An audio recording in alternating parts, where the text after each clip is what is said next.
Kalau pencapaian yang saya dapatkan gitu ya selama yang tadi saya ceritain, saya dari merit 2022, saya udah bisa punya rumah sendiri. Saya tidak pernah terpikir itu bakal kejadian.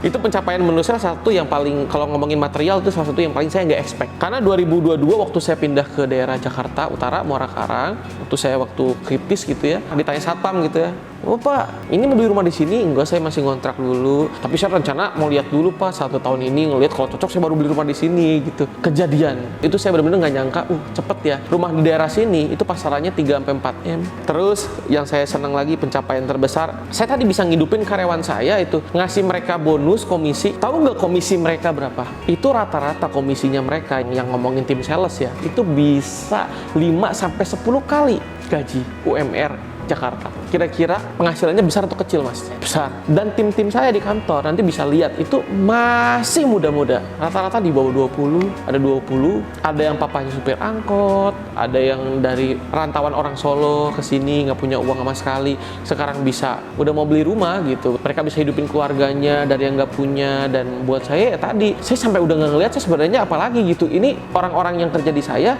yang tadinya mau bayar kuliah aja nggak mampu, sekarang udah bisa bayar kuliahnya sendiri gitu. Itu yang jadi, kalau saya bilang pencapaian, itu yang paling gede gitu.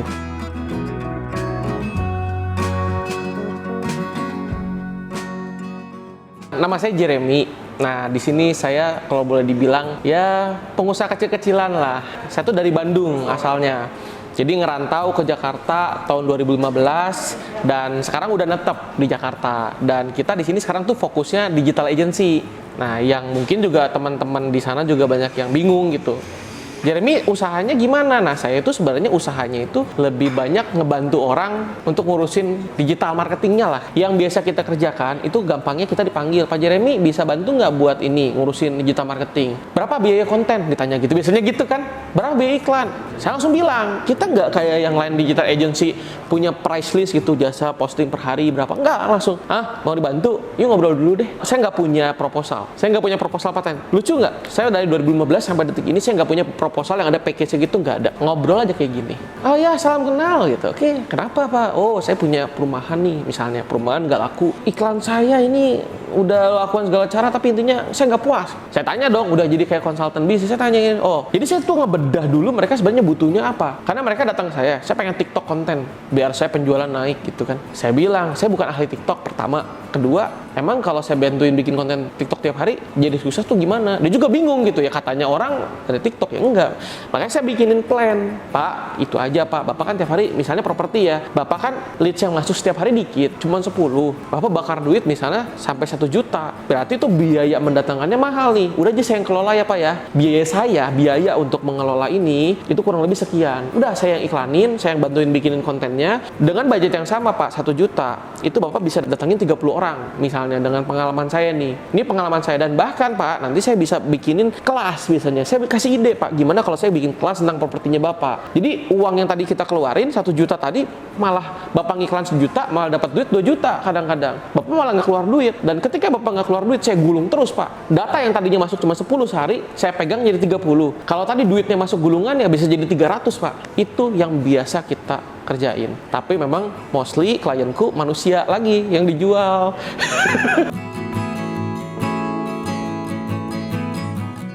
Kalau kita jualan kelas-kelas kayak tadi ya, kita ngomongin, kalau kita ngomong kelasnya doang, rata-rata pengusaha yang kita bantu nih, yang kita bikinin webinar, bikinin workshop, yang saya paksa untuk mau sharing gitu ya, berbagi, itu penghasilannya rata-rata puluhan juta sampai ratusan juta.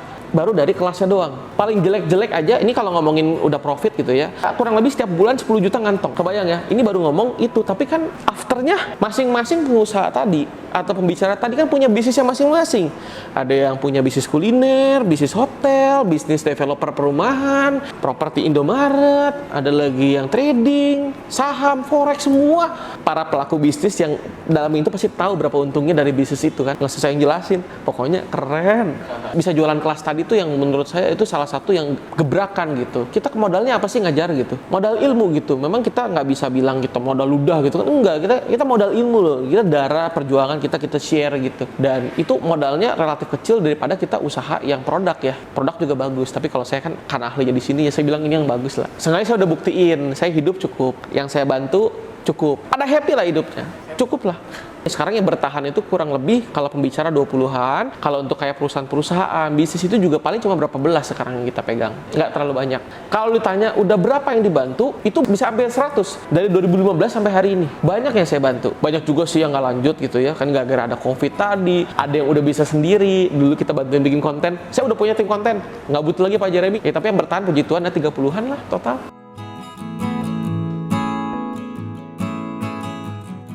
Dulu pertama kali bisa punya ide jualan itu lebih ke gara-gara saya di komputer tuh banyak game. Jadi banyak game, banyak film, pengen jualan. Kan zaman dulu tuh harus ngebakar ke CD, harus pakai DVD RW gitu kan. Males. Jadi harddisknya copy paste aja gitu. Saya mikirnya gitu. Ini harddisknya bawa aja lah. Jadi waktu itu jual harddisk sama isinya, isi game, isi film. Ya udah saya coba lakukan itu dan ternyata jalan, bukan game developer tapi ya, saya benar-benar apa yang ada di komputer saya jual. Sebenarnya kalau ditanya belajar dari mana, jujur aja saya tuh emang dari dulu seneng dagang gara-gara mama saya. Karena kan mama saya tuh ngewarung. Jadi kalau ada yang ke warung gitu ya, mama saya ditanya, "Ci, di sini bikin ini dong tempat ngopi dari warung." Lama-lama jadi kopi. "Ci, pengen ada es krim dong, panas nih." Mama saya sediain es krim gitu, dan saya ngelihat itu tuh jadi kayak ke-trigger gitu, karena udah kebiasaan lihat mama saya dagang, berjuang, bisa nyekolahin kita 3 bersaudara tuh disekolahin semua. Saya belajarnya benar-benar dari mama saya zaman dulu tuh begitu. Satu yang nge-trigger juga, saya itu sebenarnya belajar pertama kali dagang ngelakuin sendiri itu waktu SMA. Umur 16 tahun Han sama teman saya tahu. Saya jualan nasi kuning di sekolahan. Uang jajan dulu kan 5.000, pengen minum teh botol, pengen makan sop Betawi. Kalau makan 2 itu, saya minimal harus keluar duit 7.000 sampai 8.000, nggak cukup uangnya. Gimana ya, dibekelin mulu nasi kuning sama mama saya. Udah, saya bawa ke sekolah. Saya sengaja makannya dipamer-pamerin supaya orang pada nitip. Dari situ saya sehari bisa bawa nasi kuning 20 sampai 30. Buku mah taruh di rumah. Jadi kebentuk jiwa dagang, dan akhirnya kenapa saya bisa jadi jalan dagang itu di kuliah, ke-trigger bener-bener ya karena kepepet. Disuruh beli kamera, itu EOS 550 namanya, harganya 8 juta. Saya baru minta beli buku gambar aja dulu buat coret-coret itu 200.000 sesuai sama pensil aja. Mama saya udah marah-marah terus. Beli kamera 8 juta lagi, cina itu. Waduh ya. Saya padahal cuma hobinya main game, malas-malesan dulu. Ya udah apa aja ngomong saya, ini jual lagi film ya film. Pertama film dulu, berlanjut ke game. Kalau zaman kuliah itu penghasilannya waktu zaman-zaman jual film itu saya bisa dapat 100 ribuan lah setiap hari. Cukup buat makan gitu. Dan sampai akhir kuliah itu, saya waktu itu rata-rata bisa sampai 500 ribu sampai hampir 1 juta tiap hari. Kebayang anak kuliahan bisa begitu. Jualan harddisk, perangkat, karena kalau orang nyari jual harddisk, jual film atau jual game, itu dulu ketemunya saya semua. Jadi saya kalau jualan itu sampai belanjanya banyak. Beli harddisk saya tuh kalau nuker duit ke money changer gitu ya, jadi bisa bawa itu ratusan juta belanja harddisk. Itu yang terjadi di saat kuliah dulu.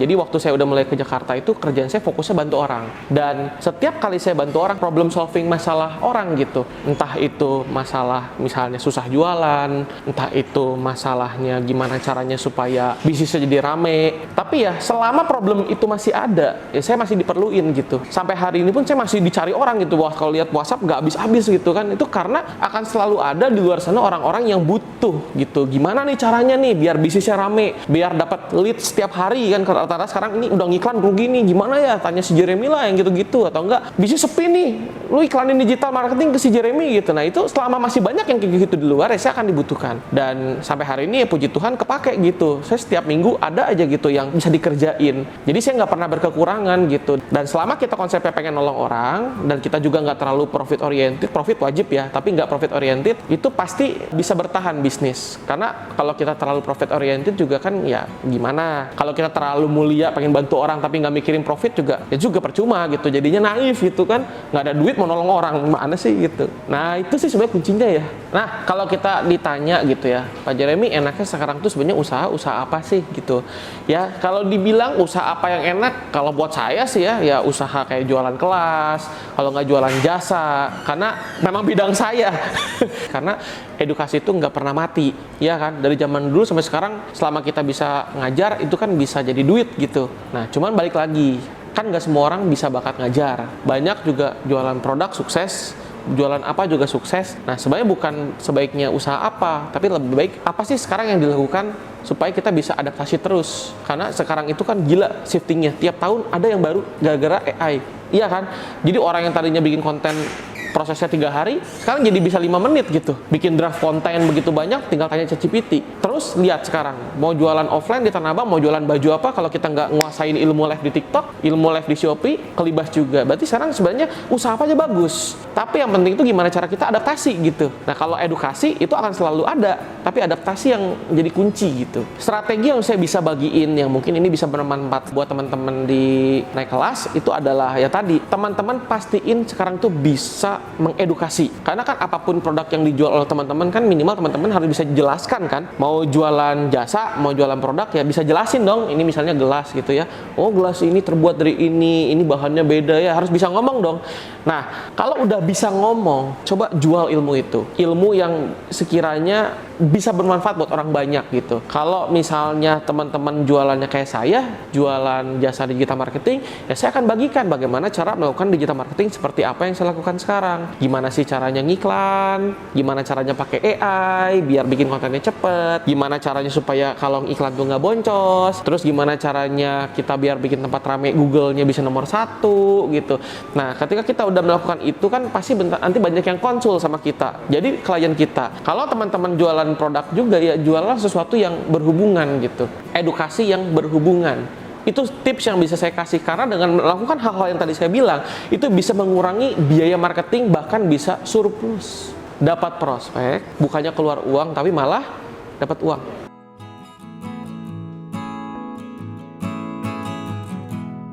Yang bikin saya paling rendah itu ketika tim saya bubar. Itu majelebnya gini, kan saya itu dulu memegang prinsip kalau bisnis itu saya harus bikin anak buah saya kenyang. Saya nanti makan terakhir lah. Orang saya kan bukan yang butuh gimana gitu. Orang saya makan masih bisa gitu. Saya setiap ada tim, saya rekrut, saya bela-belain. Nah, awal itu saya rekrut teman-teman saya yang sama kayak saya dulu. Saya tukang mabal, tukang main warnet, yang di sekolah tuh sering dihina sama guru juga. Lu mau kerja apa sih? Males-malesan gitu kan, nilai juga jelek mulu. Saya rekrut yang kayak gitu. Nepotisme kan temen yang saya hire. Akibatnya apa? Bisnis terseok-seok. Saya tuh ngerekrut yang bukan ahlinya. Di situ namanya bisnis kan ada naik, ada turun gitu kan. Saya kasih project ini, saya kasih project ini. Uang saya habis itu buat kebayar manusia lagi. Akhirnya saya kok kayaknya dapat duit segini, keluarnya segini.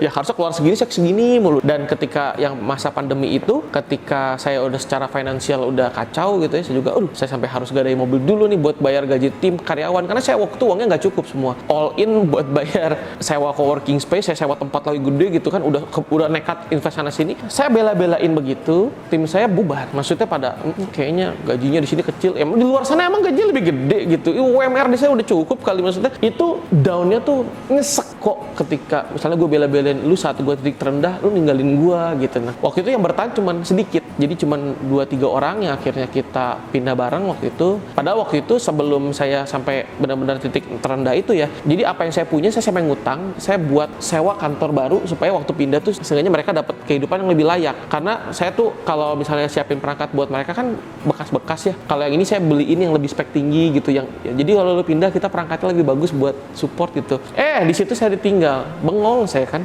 Dimarahin orang tua, habis itu disuruh pulang ke Bandung karena dibilang anak gua 5 tahun di Jakarta kayaknya gagah banget kalau lihat gitu ya. Usaha yang katanya keren, bantu pengusaha properti segala macam. Tapi lu kok kayaknya nggak ada duit mulu katanya. Nama saya minta, "Merit Gih, kamu itu bilang nggak ada duit malah main ngutang. Lu dikerjain atau apa di Jakarta?" Sampai begitu. Udah finansial kacau, karyawan semua cabut ke sana. Di saat saya udah gitu, orang tua nge-push buat merit. Otak saya ngeheng. Maksa merit di saat nggak punya uang dan disuruh ke Bandung, disuruh tinggalin semua karyawan saya, suruh cut loss, disuruh dagang game lagi. Ngeblank saya di situ. Saya boleh cerita juga titik baliknya waktu itu gara-gara apa? Saya waktu itu ketemu banyak orang hebat. Jadi waktu itu saya banyak bantu ya nemenin klien saya, ada yang podcast mirip gini. Saya ketemu waktu itu ya sama orang-orang hebat. Karena saya prinsipnya tadi ya udahlah, jalanin walaupun nggak ada cuan. Jalanin aja ikut klien di sini. Saya belajar ilmu kehidupan. Jadi ada guru spiritual gitu. Cobalah misalnya belajar, cek masa lalu tuh sebenarnya ini orang tua lu bikin lu happy dulu, minta restu orang tua lu katanya kan. Diajarin tuh sama yang ada salah satu YouTuber ternama gitu kan. Di situ saya coba berdamai sama keluarga, sama orang tua, minta restu damai dulu. Itu dulu waktu itu lucu tuh. Di luar teknis itu yang saya akhirnya lakuin. Sering berantem kan, maaf kalau selama ini suka rese, suka dikasih tahu saya ngebangkang. Ya udah mama mau nyuruh nikah, ya udah pinjam duit dulu. Yang penting cukup ketrukin. Kebetulan pasangan saya juga suportif banget sama saya. Nah, anak kantor saya itu kebetulan jodoh gitu ya maksudnya. Jadi support, kita biayain bareng-bareng. Ya nikah cukup lah buat keluarga, nggak besar-besar, cukup waktu itu. Dan ketika saya minta restu orang tua itu, ketika saya coba berserah gitu ya, sambil saya tetap usaha, saya gedein agensi kita itu dengan segala keterbatasan. Saya nggak nyangka dalam waktu 1 tahun itu comeback-nya saya bisa ngalahin yang perjalanan saya 6 tahun ke belakang. Dan di saat saya bisa balikin semua itu juga saya nggak nyangka yang dulunya cuma bisa nebeng kantor orang, sekarang bisa punya kantor sendiri, beli kantor sendiri gitu. Dulu cuma bisa kontrak sewa setiap akhir tahun, pasti kita panik gimana caranya biar bisa pindahan, gimana ya. Sekarang ya puji Tuhan tinggal yaudah ini tinggal karyawan, gimana caranya kita ini biar bisa expand lagi, nambah lagi gitu. Itu yang saya benar-benar ya nggak nyangkanya dari pandemi ke sini cepet sekali gitu. Ya tadi ketika pindah, toto klien baru muncul, saya ketemu orang yang hebat bantu saya jadi ngerti gimana cara efisiensi yang tadi marketing saya tadi nggak sengaja ketemu gitu ya, iya digulung aja budgetnya gitu ya. Terus oh gini ya cara copywritingnya, ya puji Tuhan terbaiknya sampai sekarang gitu. Jadi kalau kita nanya, kalau dunia agensi modal berapa gitu ya, nah itu saya bisa jawab. Kalau modal agensi kayak saya gitu, modal berapa gitu. Sebenarnya yang penting punya internet di rumah, punya skill sosmed ya, bisa nguasain lah sekarang gimana caranya pakai marketplace, sosmed, bisa jualan gitu. Dan intinya cari aja klien dulu, kasih konsultasi gratis gitu. Modalnya apa sih? Waktu, tenaga, ya kalau ngomongin duit 10 juta cukup gak? Cukup. 5 juta cukup gak? Cukup. Nggak butuh modal gede intinya. Apa sih dikerjain digital agency? Ngurusin sosmed orang, yang iklanin siapa? Kita. Pakai duit siapa? Duit klien. Kan kita kelola. Modalnya apa lagi? Ya, yang penting punya laptop lah, punya PC, punya skill. Udah sih. Butuh tempat nggak? Tidak. Di rumah aja gitu. Itu kalau ngomongin digital agency. Skill modalnya. Bisnis agency nggak ngerti, cilaka. Bisnis orang loh yang diurus. Karena agency itu kan kita ngurusin bisnis orang. Kalau nanti teman-teman di sini ada yang kepikiran, saya mau bisnis agency juga, mau ngiklanin orang. Ya, hati-hati gitu. Karena ketika kita begitu dan nggak ngasilin impact, lu mau gimana gitu. Makanya kalau yang saya kerjain kebanyakan kan bukan kontennya, tapi bisnisnya. Kalau saya konsepnya gini, mereka bayar saya 10 juta, mereka harus bisa dapetin lebih dari 10 juta yang dikeluarin buat saya. Karena kalau mindsetnya nggak gitu, mereka nggak akan manjang sama saya. Contoh, jasa iklan saya di perusahaan saya, itu jasa ngiklan 15 juta. Banyak orang, mahal. Ya kalau mahal, mohon maaf. Ini memang standarnya sekarang segitu gitu. Ngiklan, kita bikinin video, udah production, kita kelola iklannya gitu. Omsetnya ratusan juta, bayar saya 15 juta, masa mahal? Gitu.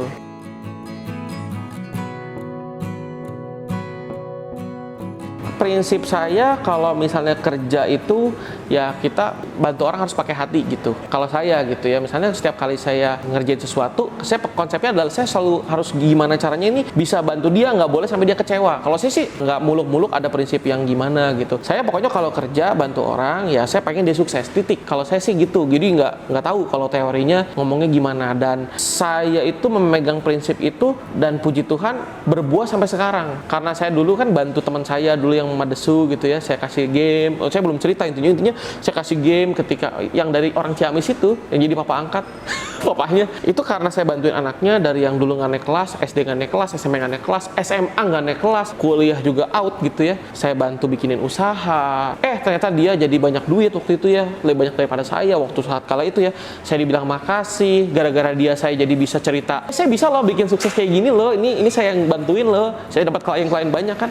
Saya jadi ingat, kita kan selalu jaga nama baik gitu. Selama kita selalu baik sama orang, jaga nama baik, uang tuh selalu ada yang ngasih, udah diatur rezeki gitu.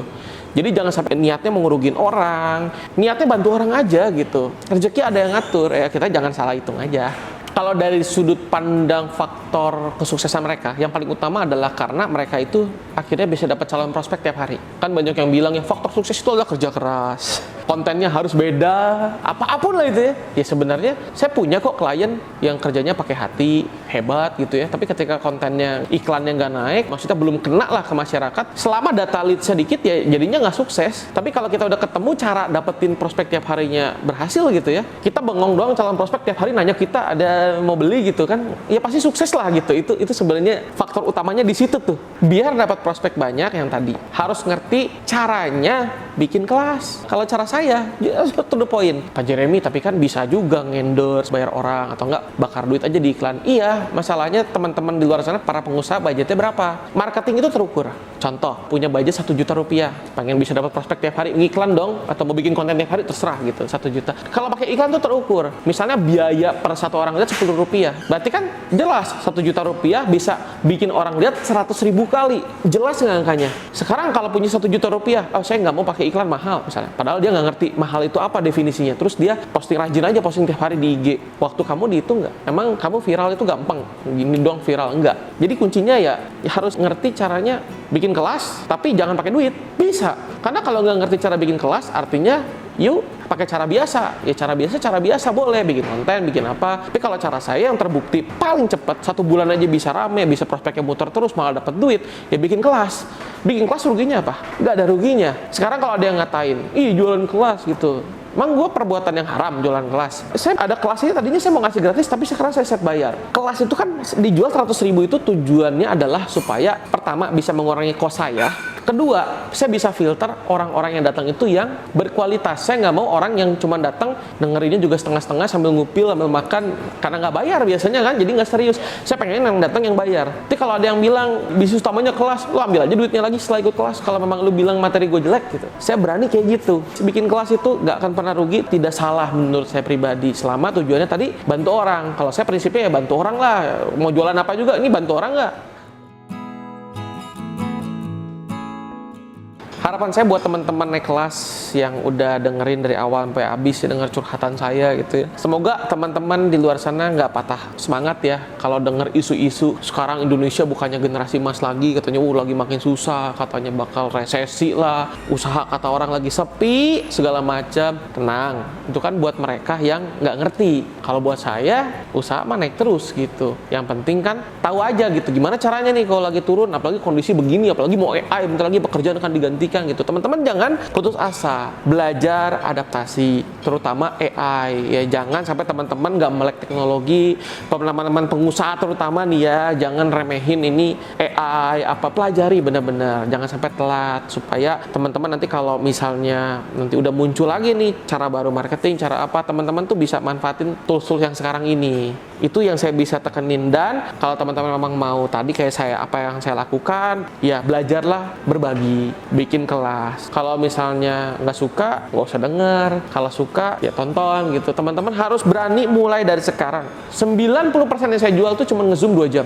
Webinar. Mulai dari situ. Jadi teman-teman bisnis jangan patah semangat gitu doang. Bisa jadi duit. Nah makanya saya juga nanti mau ngajarin. Kalau teman-teman nih sampai hari ini nggak pede, nggak ngerti, Pak saya gimana ya bikin produknya biar dikemasnya di webinar. Terus gimana cara datengin orangnya? Ya saya ada kelas. Saya bagiin gratis. Kalau saya sekarang spesial buat naik kelas, biar teman-teman bisa naik kelas kayak saya gitu. Ya puji Tuhan, saya juga bisa naik kelas gitu ya. Ya udah nanti tinggal cek aja linknya di deskripsi atau enggak di komentar. Nanti tolong dikasih kode aja naik kelas gratis. Tapi teman-teman nanti harus serius, karena yang saya bagikan itu ilmu yang hasil perjalanan saya jatuh bangun sampai saya bisa naik kelas, dari turun DO naik kelas gitu. Saya rangkum sesederhana mungkin, karena saya nggak suka bikin modul juga tebal-tebal, ngapain deh. Kayak cheat sheet, ini aja yang dilihat, nanti tinggal praktekin, gratis.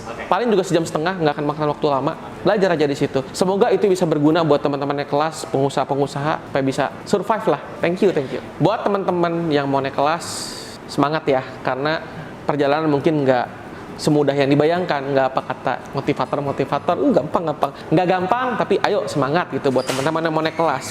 Saya tadi naik kelas karena saya udah ngerasain yang tadinya mungkin nggak punya rumah apa bisa punya rumah. Tapi buat saya versi naik kelas itu adalah ketika saya nerima duit itu udah nggak terlalu seneng. Kalau saya naik kelas itu senengnya ketika tim saya bilang, oh Pak Jeremy makasih saya bisa punya ini, sekarang saya bisa bayar cicilan, saya udah nggak dikejar pinjol lagi, saya bisa beli rumah, saya bisa beli ini beli itu buat saya udah sesuatu hal yang luar biasa. Nah teman-teman harus punya gambaran juga yang nggak cuma duit ya. Teman-teman mau naik kelas ya, semangat. Kalau teman-teman ada yang mau nanya-nanya, boleh ketik di kolom komentar, nanti saya juga akan mantau ya di komentar naik kelas. Ini naik kelas versi saya, temukan naik kelas versi kamu. Saya Jeremy, sampai jumpa lagi.